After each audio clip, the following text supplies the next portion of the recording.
વાપી થી શરૂઆત કરીને આજે વલસાડ શહેરમાં પહોંચી છે। તમે જોઈ શકો છો કે હજારોની સંખ્યામાં કામદારો આજે જનાક્રોશ યાત્રામાં પોતાના પ્રશ્નો લઈને આવ્યા છે કે કામદારોનું બધી જ રીતે શોષણ થાય છે। એને કોન્ટ્રાક્ટ પ્રથાના નામે એનું શોષણ થઈ રહ્યું છે। ક્યાંક અકસ્માત થાય, કોઈ કામદાર મૃત્યુ પામે તો એને પૂરતું વળતર નથી મળતું। જે મહિલા કામદારો છે એને રાતના સમયે પણ ડ્યુટી બજાવવા માટે મજબૂર કરવામાં આવે છે। જે કોન્ટ્રાક્ટ પ્રથા છે એના કારણે કામદારોને પૂરતું એનું વેતન નથી મળતું। કંપનીના માલિકો છે જે કામદારોના પરસેવાના લોહીની મહેનતથી કમાણી કરે છે એ કંપનીઓ કામદારોને એનો હક નથી આપતા।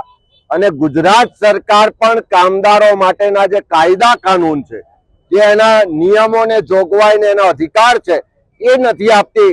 ત્યારે તમામ કામદારો આજે રસ્તા પર ઉતરી અને પોતાના અધિકાર માટે લડવા માટે આ યાત્રામાં જોડાયા છે। હું ગુજરાતના તમામ કામદારોને કહેવા માંગુ છું કે આવો સૌ સાથે મળી તમારા હક અધિકાર માટે અવાજ બુલંદ કરો।